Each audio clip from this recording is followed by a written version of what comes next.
শুরু করছি চোখের আড়ালে ভালোবাসি। লিখনীতে আয়াত বিনতে নূর। পর্ব সংখ্যা ৩৫। ফারিস অফিসের ভিতরে গিয়ে কোনো দিকে না তাকিয়ে সোজা রিভানের কেবিনের সামনে গিয়ে দাঁড়ালো। এক মুহূর্ত দেরি না করে দরজাটা খুলে ভেতরে ঢুকলো। ভেতরে দেখা গেল রিভান নিজের ডেস্কে বসে কিছু ফাইল খুব মনোযোগ দিয়ে চেক করছে। হঠাৎ দরজা খোলার শব্দে মুখ তুলে তাকাতেই ফারিসকে সামনে রেখে সে খানিকটা অবাক হয়ে গেল।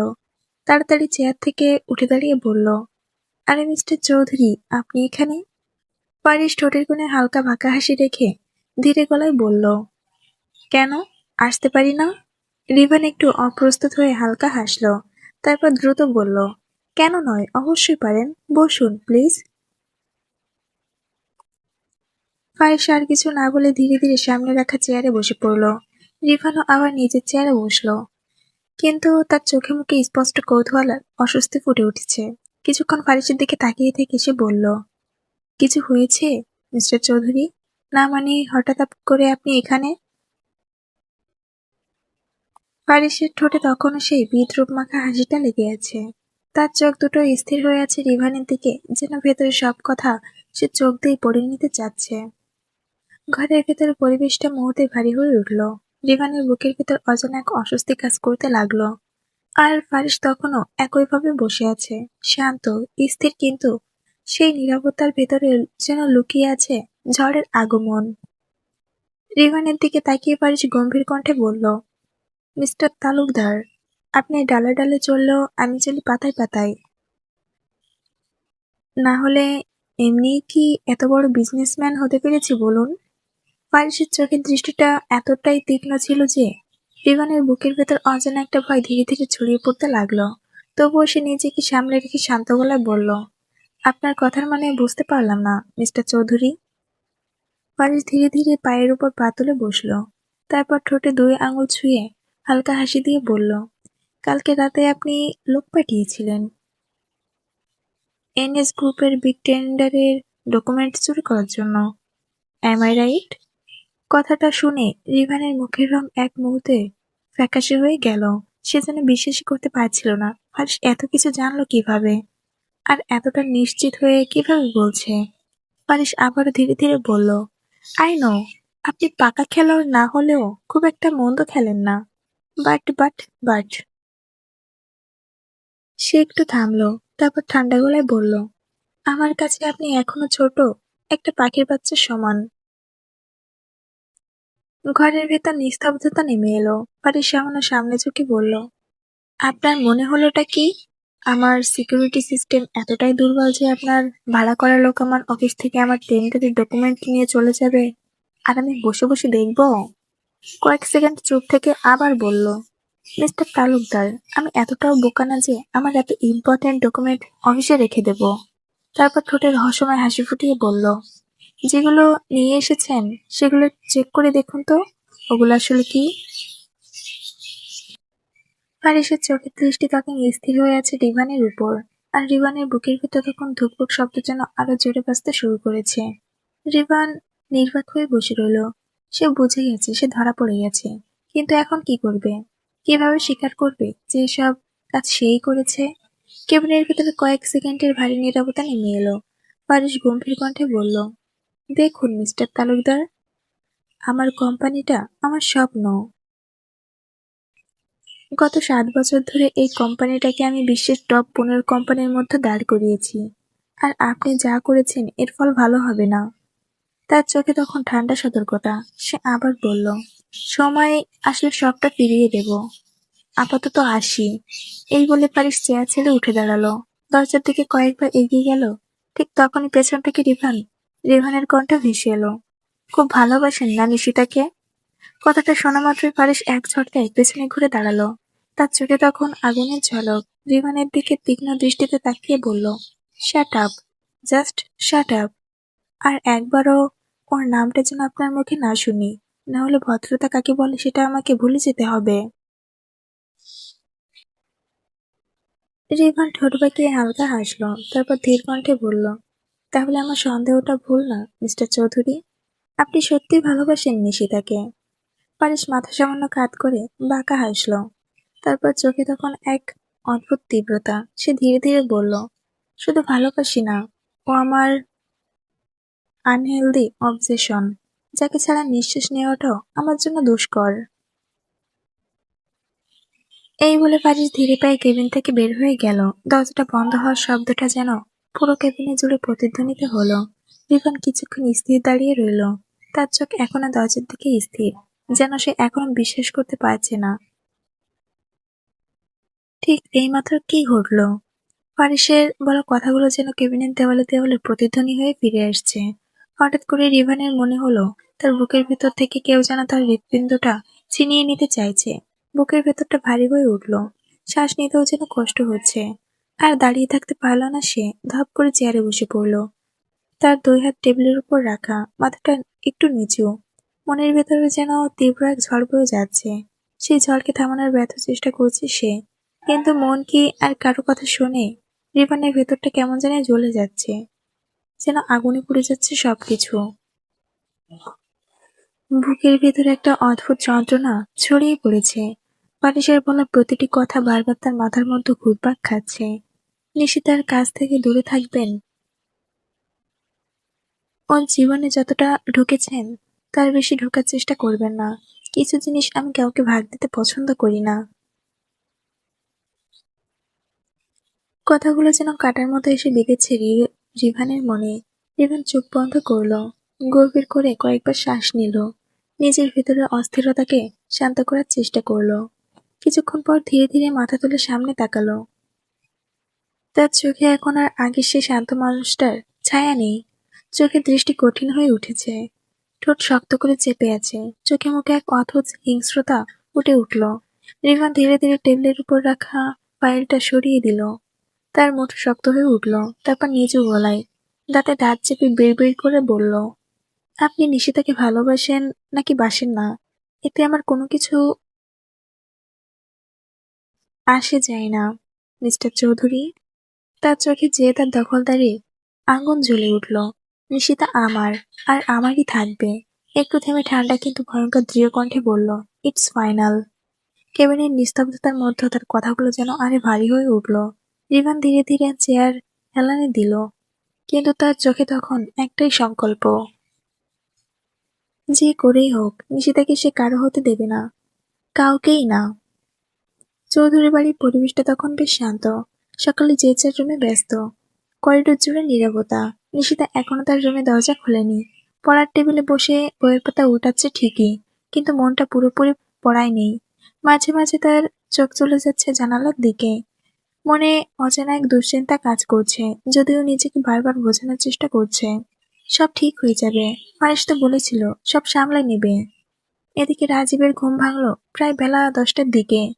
গত রাতে অনেক দেরিতে ঘুমানোর জন্যই এত দেরি হয়ে গেল। চোখ কচলাতে কচলাতে উঠে বসলো সে, মাথার চুলে হাত বুলিয়ে একবার ঘড়ির দিকে তাকালো। উফ, এত দেরি হয়ে গেল। আর কিছু না ভেবে সোজা ওয়াশরুমে ঢুকে পড়লো শাওয়ার নিতে। অফিসের বিভিন্ন কাজের চাপ যেন একসাথে এসে মাথায় চেপে বসেছে। কিছুক্ষণ পর ফ্রেশ হয়ে বের হলো রাজীব। আলমারি খুলে একটা ফর্মাল শার্ট আর প্যান্ট বের করে পরলো। আয়নার সামনে দাঁড়িয়ে টাই ঠিক করতে করতে নিজের ফোনটা হাতে নিল। ফোন হাতে নিতেই হঠাৎ করে অহনার কথা মনে পড়ল। রাজীবের ঠোঁটে অজান্তেই হালকা হাসি ফুটে উঠল। মনে মনে বলল, মেয়েটাকে ভীষণ দেখতে ইচ্ছা করছে। এতদিন ধরে শুধু ফোনে কথা হচ্ছে। ভাবতেই আর নিজেকে আটকাতে পারল না সে। দ্রুত অহনার নাম্বারে কল দিল। অহনা অনেকক্ষণ ধরে পড়তে বসেছে, সামনে একগাদা বই খোলা।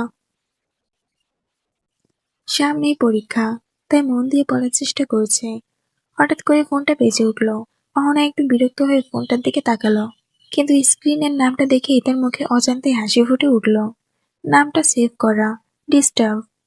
এই ছেলেটা না, মনে মনে বিড়বিড় করলো অহনা। তবুও ঠোঁটের কোণে লুকানো হাসি নিয়ে ফোনটা রিসিভ করলো। ফোন ধরতে ওপাশ থেকে রাজীবের দুষ্টু গলা, কি করো বউ? অহনা হালকা হেসে বলল, এ তো পড়ছিলাম, আপনি কি করছেন? রাজীব একটু নাটকীয় ভঙ্গিতে দীর্ঘশ্বাস ফেলল। আরে এত পড়াশোনা করতে হবে না, তাড়াতাড়ি করে বাড়ি থেকে বের হও, আমি আসছি। তোমাকে খুব দেখতে ইচ্ছা করছে বউ। আমি আসছি, তোমাকে খুব দেখতে ইচ্ছা করছে বউ। তোমার এই এক্সামটা শেষ হবে যে কবে। তারপর আর অহনাকে কিছু বলার সুযোগ না দিয়ে দ্রুত বলল, যাক, এসব বাদ দাও, তাড়াতাড়ি এসো। আর হ্যাঁ, আমি কিন্তু না শুনতে চাই না। এই বলে একদম ঝট করে কল কেটে দিল। অহনা অবাক হয়ে কিছুক্ষণ ফোনের স্ক্রিনে তাকিয়ে রইল। এই লোকটা না, কি করবে এখন সে? রাজীব তো এক নিঃশ্বাসে সব কথা বলে কল কেটে দিল। অহনাকে কিছু বলার সুযোগই দিল না। অহনার মাথায় তখন নতুন চিন্তা। এখন আমি বাড়ি থেকে বের হব কিভাবে? সামনেই পরীক্ষা, এত এত পড়া বাকি। তার উপর যদি আম্মু জানতে পারে এখন বাইরে যাবে, তাহলে তো আর রক্ষা নেই। কিছুক্ষণ বিছানায় বসে ভাবলো সে। তারপর হঠাৎ করে উঠে দাঁড়ালো। না না, এত ভাবলে হবে না। যেতে যখন হবে, দেরি করে লাভ নেই। নিজের মনকে বুঝিয়ে বলল সে। তারপর তাড়াহুড়া করে আলমারি খুলে কাপড় বের করলো। দেখি আজ মিস্টার ডিস্টার্ব কি বললেন। হালকা হাসি দিয়ে অহনা দ্রুত রেডি হয়ে চলে গেল। এদিকে দেখতে দেখতে পুরো দিনটাই কেটে গেল। ফারিস আজ সারাদিনই নিজের অফিসে ব্যস্ত ছিল। অফিসের কাজের চাপ যেন দিন দিন আরো বেড়েই চলেছে। বাংলাদেশে তার এতগুলো ব্রাঞ্চ সামলানো মোটেও মুখের কথা নয়। প্রত্যেকটা অফিসের পাই টু পাই আপডেট, কোথায় কি হচ্ছে, কোন ডিপার্টমেন্ট কি কাজ চলছে, সব কিছুতেই নজর রাখতে হয় তাকে। তার উপর আবার বিগ টেন্ডারের বিষয়টা মাথার মধ্যে ঘুরপাক খাচ্ছে। একদিকে প্রতিযোগী কোম্পানিগুলোর চাপ, অন্যদিকে নিজের কোম্পানির সুনাম ধরে রাখার, সব মিলে এক প্রকার হিমশিম খেতে হচ্ছে ফারিসকে। তবুও আশ্চর্যের বিষয় হলো, তার মুখে বিন্দুমাত্র বিরক্তির ছাপ নেই। সে আগের মতোই গম্ভীর, স্থির আর আত্মবিশ্বাসী। নিজের কাজের প্রতি সে সবসময় অটল। ডেস্কের সামনে বসে ফাইলগুলো মনোযোগ দিয়ে দেখতে দেখতে হঠাৎ করে ফারিসের চোখ গেল দেয়ালে ঝোলানো ঘড়িটার দিকে। রাত ৮টা বাজতে আর খুব বেশি সময় নেই। ঘড়ির কাঁটার দিকে তাকিয়ে হঠাৎ তার চোখের সামনে ভেসে উঠল নিশিতার সেই নিষ্পাপ বাচ্চা বাচ্চা মুখটা। মেয়েটার বড় বড় চোখ, একটু ভীতু ভীতু চাহনি, আর হাসলে গালে ছোট্ট টোল পড়ে। ভাবতে পারি সে ঠোঁটের কোণে অজান্তে একটা মিষ্টি হাসি ফুটে উঠল। তবে সেই হাসিটা এতটাই শুকনো যে কেউ সামনে থাকলেও বুঝতে পারতো না সে হাসছে। মনে মনে ধীর কণ্ঠে বলল, আর একটু ওয়েট কর জান, আমি আসছি, খুব তাড়াতাড়ি। তারপর আবার নিজেকে সামলে নিয়ে ফাইলের দিকে মনোযোগ দিল। চৌধুরী বাড়িতে সারাদিন প্রায় নিজের রুমেই ছিল নিশিতা। রুমের দরজা বন্ধ করে বইয়ের মধ্যে মুখ গুজে বসেছিল সে। আমেনা চৌধুরী একবার এসে জোর করেই তাকে খাইয়ে দিয়ে গেছেন। নিশিতাকে নিয়ে তার চিন্তার যেন শেষ নেই। পরীক্ষা শুরু হলে মেয়েটা যেন আর পৃথিবীর কিছুই বোঝে না। সারাদিন না খেয়ে না ঘুমিয়ে শুধু বইয়ের মধ্যে ডুবে থাকে। এই বিষয়টা নিয়ে মাঝে মাঝে আমিনা চৌধুরী বিরক্ত হন ঠিকই, কিন্তু মুখে তেমন কিছু বলেন না। কারণ তিনি জানেন মেয়েটা তাদের জন্য এতটা পরিশ্রম করে পড়াশোনা করছে। তাদের মুখ উজ্জ্বল করার জন্য নিজে সবটুকু দিয়ে চেষ্টা করছে। বইয়ের পাতা উল্টাতে উল্টাতে হঠাৎ তার চোখ গেল টেবিলের পাশে রাখা ছোট্ট ঘড়িটার দিকে। ঠিক রাত ৮টা বাজে। ঘড়ির দিকে তাকিয়ে হালকা ভ্রু কুঁচকে মনে মনে বলল, ফারিস ভাই এখনো আসলো না যে। তার পড়ার মাঝে একবার নিশিতাকে কল করলো, সবকিছু নিজের মুখে শোনার জন্য। অহনার ফোনটা স্ক্রিনে ভেসে উঠতেই নিশিতা একটু হাসলো, তারপর ফোনটা রিসিভ করলো। ওপাশ থেকে অহনা বলল, কি রে নিশুর বাচ্চা, আমাদের কাছে না বলেই বিয়ে করে নিলি তুই? একবারও তো এই অবিবাহিত বোন আর বান্ধবীর কথা মনে হলো না? নিশিতা হালকা করে হাসলো, তারপর একটু লজ্জা মিশ্রিত কণ্ঠে বলল, সরি রে, তোদের সবটা বলতে চেয়েছিলাম, কিন্তু সময়ের অভাবে বলতে পারিনি। তোরা রাগ করিস না প্লিজ। অহনা হেসে বলল, আরে রাগ করবো কেন নিশু, আমরা তো তোর অবস্থা বুঝতে পারছি। কিন্তু যাই হোক, শোন, কালকে কিন্তু কলেজে লাস্ট ক্লাস, তুই আসবি কি? না, আসবি না? নিশিতা একটু ভেবে বলল, হয়তো আসতে পারবো না রে, অনেক পড়া বাকি। আর তার সাথে পারিস ভাই তো আছেই, পড়ার জন্য চাপ দেওয়া সব সময়। তাই ভাবছি একেবারে পরীক্ষার দিনই যাব। অহনা হেসে বলল, আচ্ছা ঠিক আছে, তাহলে তুই পড় যান, আমিও পড়ি, না হলে আবার পরীক্ষায় ফেল করব। এই বলে অহনা কলটা কেটে দিল। আর নিশিতা পারিসের জন্য অপেক্ষা করতে লাগলো। ডিনার টাইমে রিয়া এসেছিল নিশিতাকে ডাকতে, কিন্তু নিশিতা বলেছে ফারিসের সাথে খাবে, তাই রিয়া চলে যায়। আর নিশিতা ফারিসের জন্য না খেয়ে অপেক্ষা করতে লাগে। জামান বাড়িতে এক অদ্ভুত অস্থির পরিবেশ। গতকাল থেকে আরিশা নিজের রুমে দরজা বন্ধ করে রেখেছে। কেউ যত ডাকাডাকি করুক, সে একবারের জন্য দরজা খোলেনি। প্রথমে সবাই ভেবেছিল কিছু সময় পর নিজে থেকে দরজা খুলবে, কিন্তু সময় যত গড়াতে লাগলো তত চিন্তা বাড়তে লাগলো। শেষ পর্যন্ত আর উপায় না পেয়ে আরিজামান বাধ্য হয়ে দরজা ভাঙার সিদ্ধান্ত নিলেন। দরজা ভাঙা হলো। দরজা খুলতেই সবাই থমকে গেল। রুমের ভেতরে অবস্থা যেন একটা ঝড় বয়ে গেছে। টেবিল চেয়ার উল্টে আছে, ফুলদানি ভাঙা, বইপত্র ছড়িয়ে ছিটিয়ে মেঝেতে পড়ে আছে। আয়নার এক কোণা ভাঙা, ড্রেসিং টেবিলের সব জিনিস ছড়িয়ে আছে চারদিকে। আর মাঝখানে বিছানার পাশে মেঝেতে বসে আছে আরিশা। একদিনে যেন মেয়েটা একেবারে বদলে গেছে। চোখের নিচে গাঢ় কালো দাগ, মুখটা ফ্যাকাশে, ঠোঁট শুকিয়ে গেছে।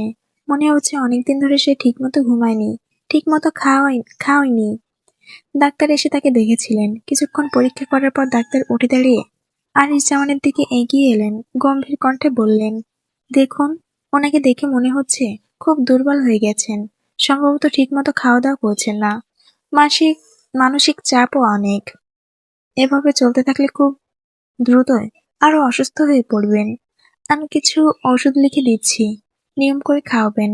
আর সবচেয়ে জরুরি, অনেকে খুশি রাখার চেষ্টা করুন, না হলে খুব দ্রুত ট্রমাটাইজ হয়ে যেতে পারেন।